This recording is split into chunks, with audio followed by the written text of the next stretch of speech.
subject-verb agreement. One of the most common issues that come in the writing of the graduate students is the disagreement of the subject and verb.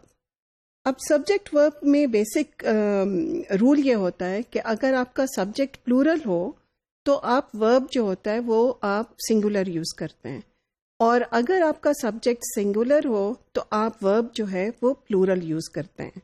So if we look at this example, for instance, look at the incorrect example first.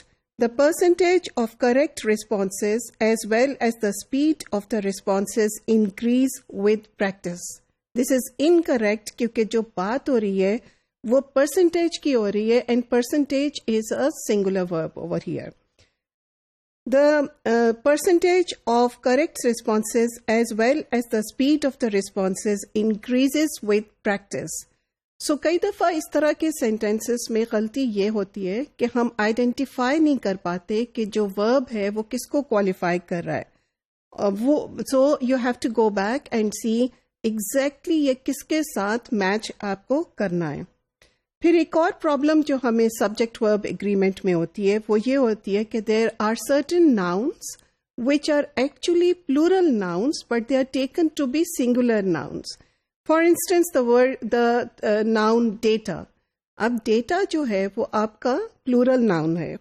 So the correct version is the data were collected, और the incorrect version is the data was collected. ये गलत है.